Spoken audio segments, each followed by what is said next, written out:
On this episode of the Rock Down South podcast, we sit down with Ben Wells of rock band Blackstone Cherry. Ben plays guitar for the band, and we talk about some of the early days of Blackstone Cherry and about their new album, The Human Condition. You do not want to miss this one. We hope you all enjoy. Let's go.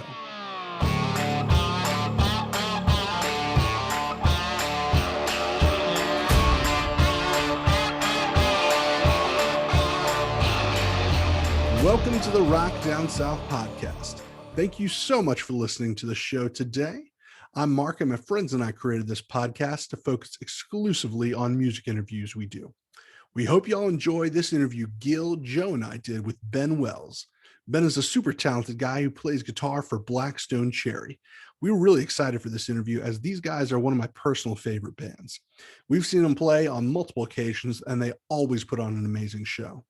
We talk with Ben about the new album, The Human Condition, why he calls Kentucky home, and a little bit about his faith. We also touch on a cool story about a Blackstone Cherry song that they originally recorded being covered by a popular country act and then going number one in the country charts. So without further ado, here's the interview. Ben, welcome to the Rock Down South podcast. How you been, man? I'm good. Thank y'all for having me. It's our pleasure. It's our pleasure. Really glad that you came on. I hope your day's been going well. I know you said you're a little bit busy with errands and stuff around the house as normal people do. Yeah, especially once it gets warmer weather, which, here in Kentucky, we've had like literally in the past week and a half, we've had ice, snow, and then like crazy flooding. So stuff has just been really weird. As I'm sure you guys get weird weather too, I'm sure. But now, it's nice, it's sunshiny. So we're trying to get a lot of stuff done. A lot of stuff that we've put off just because it was too cold to do. A lot of cleaning stuff, outside and around the house. So now it's like, now that I'm using my time while I'm at home to just fill myself up with as much stuff, running around and getting stuff done as I can, while we have these few days of good weather anyway, because our luck, it could go back to ice next week. Literally, we have no idea. So I'm making the best out of it. That's the truth. The weather in the South here is kind of unpredictable at times. So the first time I saw y'all play was actually September 30th, 2006 at Lakewood Amphitheater. And you guys opened up for Stained, Breaking Benjamin, 3 Days Grace, Hinder, and Crossfade. Do you remember that concert at all? For sure I do. Yeah, that was one of our first big tours. That was when our first album came out.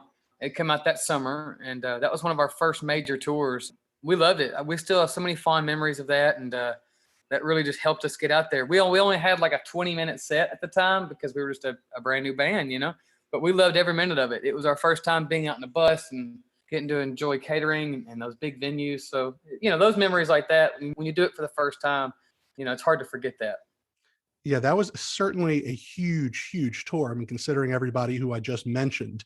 And I remember I got there early enough and I saw you guys killing it on stage, absolutely killing it. You guys playing songs like Rain Wizard, Maybe Someday, Lonely Train. And mind you, these were songs that I'd never heard before, but I was rocking out to them. So needless to say, I picked up a CD after that and played the heck out of it. Thank you. I do appreciate that. And that's the only songs we had to play at that time. So it was kind of easy to make a set list. So speaking of way back then, even a little further maybe in the past, we heard that you were only 16 when you signed your first record deal. Is that true? And what was going through your mind? What was it like being a teenager with a record deal? I actually think I was 15 when the band started. And I think when we signed the deal, I was probably, our first record deal, I was probably 19 or getting ready to be 20. Maybe I can't remember exactly when, but yeah, I mean, this year especially is a cool year for us because this June will be our 20th anniversary of being a band. So yeah, I was just 15 years old. Chris had just turned 16, and we signed the first deal in 2005, and it was cool, man. It's just been, we've been very fortunate enough to still be here putting out records, still going on tour, and just super fortunate, that we just see everything growing. And even after all this time, it's really refreshing. Congratulations on 20 years being in the band. That's Thank you. a great accomplishment. Thank you very much. I appreciate that. So Mark and I, we had interviewed Richard Young a few months back. And for the listeners who are not familiar with Richard, he's guitarist and driving force behind the Kentucky Headhunters. So he talked about you guys, wanting to be a band and moving into the music house on their property. What were those days like? We that's where we just kind of, that was like our safe haven. Like we literally grew up there that whole summer, well, multiple summer, springs, winters. I mean, that's where we hung out. That's where we rehearsed. We wrote songs. We would have little parties. I remember being in school and not having a driver's license, of course. Every single day after school, my parents would take me down to the practice house and then come pick me up really late at night. And we did that every single day, even on the weekends. And we just dedicated ourselves to being together and writing and playing new songs in front of our friends. And, those were some of the greatest days looking back, is going, man, we were so young and naive, but it was such a fresh time because we didn't know what to expect. We knew what we wanted out of what we were doing, but we had no idea what was to come. So I cherish those memories a lot. And practice house is still standing, and still, like, even though we don't get to go there as much, just because once you're on tour as much, you don't have as much time to go and hang out there, but it's still a very, very special place to us. So has your writing style from those days to now changed a lot? The only difference is, it's always the four of us, and it's been that way since the beginning. But I think now, most of the time, we write a lot while we're on the road, because that's where we spend most of our days in a normal year.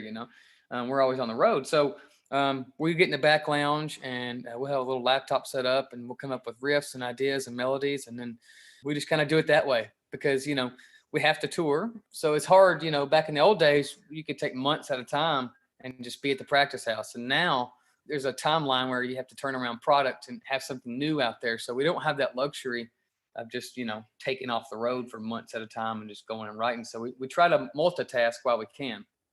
So speaking of the four of you guys, from what I can tell, and correct me if I'm wrong, all four of you are from the same small town in Kentucky and started in the band as teenagers. You guys have had 0 lineup changes in 20 years.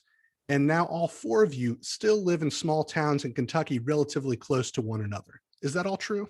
That's all true. Yes. We all still live in the same areas we grew up in, and we love that. Like, that's what the area had just as much to do with who we are as a band and people and community than anything, and we have no reason to want to leave, I would love to have a place in Jamaica, but no, it's just like, that's just what we love. We're close to our families. We grew up here. We are comfortable here, and, we get to travel everywhere else for a living, but it's always good to come back to our small hometown. That makes us up who we are. And that's super cool. And it's probably a blessing for you guys. You can stay close to your families and really kind of have that tight-knit community. Do you think that's kind of like the secret sauce to the band, maybe the longevity of it, or maybe something else a part of it?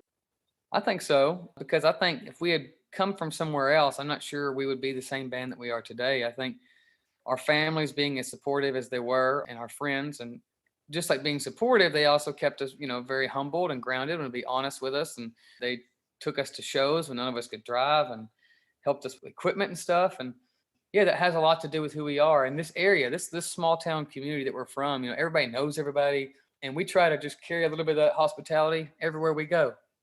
Was there any talk of moving somewhere else? I know a lot of rock acts have moved to the Nashville area. No, we've always joked about living, in crazy places, you know what I mean? But not like being serious or anything. I don't think any of us would ever be comfortable picking up and moving and trying to live and having the same relationships that we do with not only each other, but like I said, our community. It's a big part of life for us. Let's jump in and talk about the latest album, The Human Condition. Came out in October. How proud are you of this album? Tell us about it. Obviously, with each album, we're always super proud of it. This one, I think, especially because, again, we produced it on our own. We did it at our bass player John's studio, which is literally in the middle of nowhere in Kentucky. And our monitor engineer that tours with us, he also engineered the record and mixed it. So that's another thing to be just really proud of when you listen back to it, to know that the only people that had anything to do with creating this music and this record, even down to the mixing, and the photos on the front cover were taken by Chris and John. So it's just like, everything we do, we try to keep as much in-house as we can. And we have some of our techs come in the studio and help with drums and guitars and basses as far as setting them up. And then we really put each other under the microscope with this record, because we knew that when you self-produce, it can be sometimes easy to want to phone things in or just be lazy about it, but we don't afford ourselves that kind of luxury. We want to be releasing better albums with each album we do. So it was really cool experience for us to really push each other and encourage each other for the best performances that we could. Because, at the end of the day, this album will live forever. You can't look back and say, oh man, that was just we had a bad day, but we still left it on the album. No, I mean, this is going to live on forever. So, and we were making it during the pandemic. So it was just really cool looking back on it to know we were able to accomplish that and that it's out. And again, super proud of it. And the way it's been received so far has been overwhelming. So that's all you can ask for. Thanks again for releasing it and not waiting until touring picked back up. It's great to have albums come out and help all of us through it and be able to jam out to some new tunes. Thank you. That was our mindset behind it as well. Thank you. There's some awesome tracks on the album. I think probably my personal favorite on the album is In Love with the Pain. That is a really killer song. Thank you. And I'm not just saying that because it was a recent single. Thank you. Yeah, that's been most people's go-to song on the album is that song, old fans and new. It is a fantastic song, and I'm super proud that it's on the record, even though for a minute we didn't know if it was going to be. Oh, wow. Just because, just for whatever reason, but super glad we put it on there. It's a happy song. It makes you feel good. Me anyway. We did release the video for it before the album came out, but what's funny is it wasn't really ever released as an official single. Again, it's the only song that's ever been released as the official single. So I'm interested to see if In Love with the Pain will be the next one, which conversations about that are coming up very soon. But that seems to be the one a lot of people are gravitating towards. So we'll see. It's such a good track. I mean, oftentimes I'll listen to a band or listen to a song, the chorus of the song might be the strong part or the verse or, something like that. But it seems like every part of that song is something that has a pretty solid hook to it. And it's just super catchy the whole way through. So that's probably the reason why I love it the most. Thank you. Yeah, I think you have our vote. Thank you, guys. I'll definitely take that to the meeting when we have it. So let's talk about the dynamic guitar playing between you and Chris. I know he's been traditionally doing a lot of the solos, but heard that's something that you're taking more of an active role in these days. Yeah, Chris is obviously the baddest guitar player that I know. He's the man. And from the inception of the band, I didn't want to play lead guitar. I just wanted to hold down the rhythm, be able to jump around on stage. That's what I was comfortable doing. As time went on, I got more into playing leads and developing my own style and learning from him and other people. And then, so the last few albums, we've kind of switched up duties a little bit. While he does, 90% of them on each record just because we want him to. I want him to.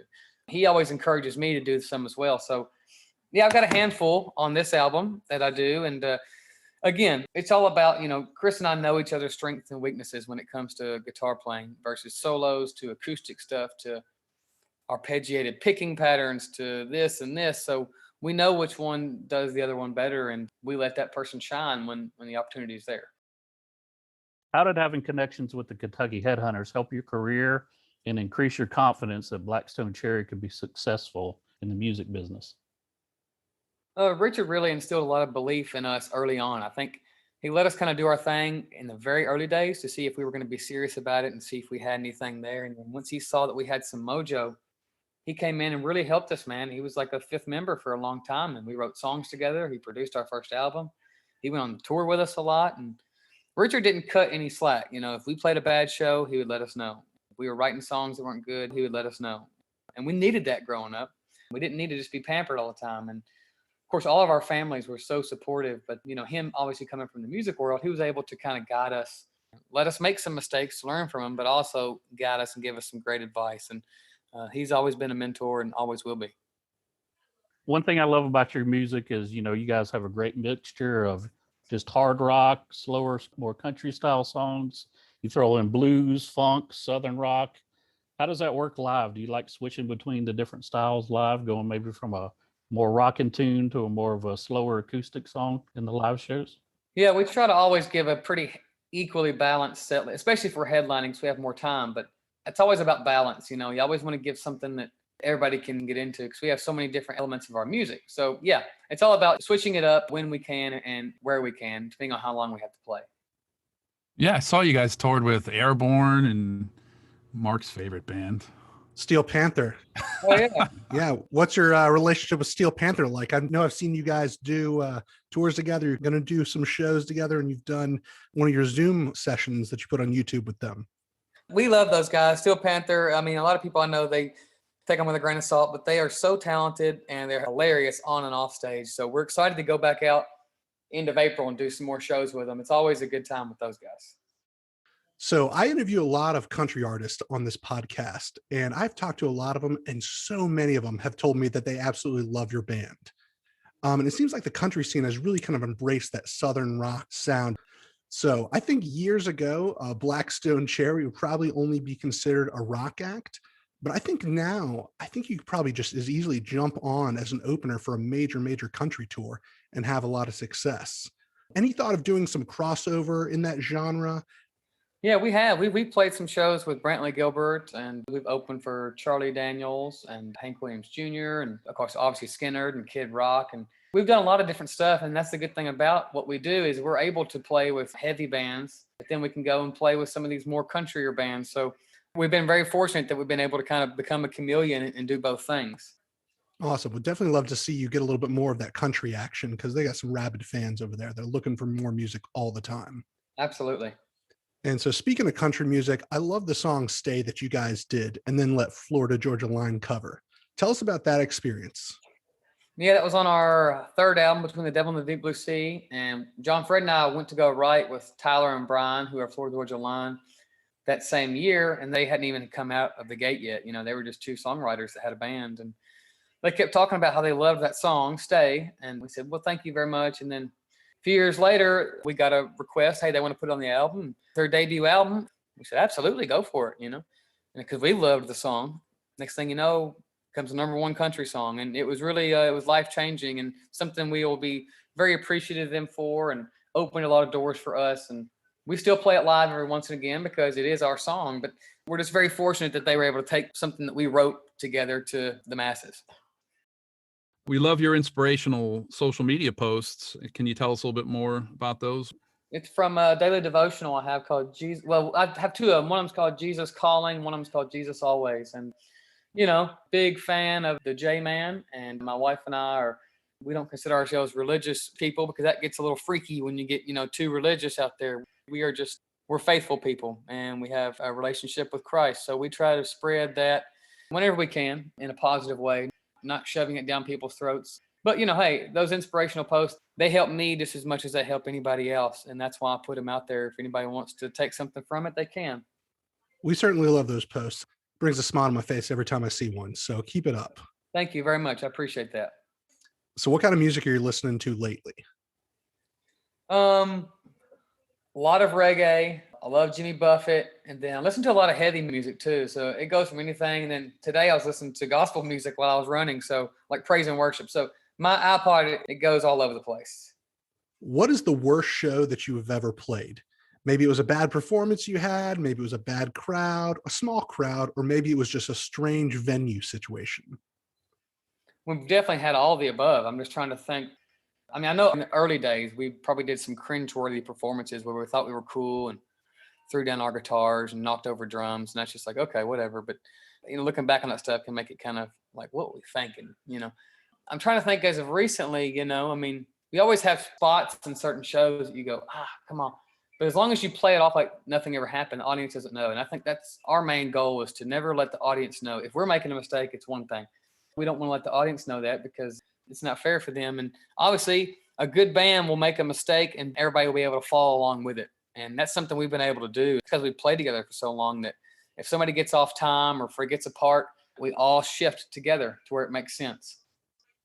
I actually don't mind seeing bands having to pause and restart a song sometime because it kind of, you know, because I think you guys might be in autopilot mode a little bit and then it kind of breaks it. You guys usually have a laugh, show some personality, then get back to it. Oh, we've definitely done that. And it shows we're human and what people are hearing is live. It's not tracks or any kind of extra stuff like that. It's all coming off the stage. So yeah, there are moments that have happened like that. And the audience comes away with it saying, oh man, that was really actually a special moment, you know? So these next questions are what we close with and ask everyone. So first question, what would you tell your 21-year-old self? Oh man, that's a good question. Let me think here. What would I tell my 21-year-old self? I guess just to I guess just keep on going at that time, because there were times, or, you know, when you're 21 and you're still, at the time I was living at my mom and dad's house, and you're touring and trying to make ends meet, or you're not making any money because you owe it back to this a record label or whatever, blah, blah. You know, some of those times, even though it's fun as playing in the band and stuff, sometimes like that can get discouraged when you're still trying to climb your way up the ladder. Because I was 21 during the first album cycle. So, you know, I would just tell myself, hey, man, just sit back, relax. You really have no idea what's coming in the years ahead. And just like I would rather I want to look back 20 years from now and tell myself at 35, hey, keep on going. You have no idea what's coming in the years ahead. There's all good things. As long as if you have the passion for what you're doing, then it's going to happen. Rock Down South question number 2. What are you drinking lately? And if you don't drink alcohol, what beverage do you currently consume? Right now, I'm drinking a Great Value spring water, but my drink of choice when I'm drinking is vodka with Crystal Light. And other than that, I love Fresca and Diet Mountain Dew. I'm trying not to drink as many of those as of late, just because I'm trying to drink more water lately. But I do enjoy a cocktail. So my cocktail of choice is vodka. So as you know, this is the Rock Down South podcast. We all live in the South. What's something that you love about the South you'd like to tell our listeners? I think the overall vibe, the scenery, the humbleness that I think is here, which is everywhere, but I think a lot of it here because there's a lot of good, hardworking people, not like I said, everywhere, but especially here in the South. And just relating from where I'm at, I just love the small town life. I love knowing where Walmart is. I love knowing where my mom and dad's house is. And to me, that's just where it's at. So again, I guess it all goes back to just the humbleness that I think comes along with it, the hospitality. Lastly, what do you have in the works that you want to share with folks? And it doesn't have to be music or touring, or it can be. My wife and I started a nonprofit foundation called the Henry and Clark Foundation. It's named after our 2 beagles. And our mission is to help not only like pets, you know, but all animals. Like we love helping out, trying to fund and raise awareness for marine life, wildlife, things of that nature. And of course, pets and shelter animals. And then it also helps out kids that might be in less fortunate situations or going through foster care, and then helping out families that might need it too. So it kind of combines 2 things that we're passionate about.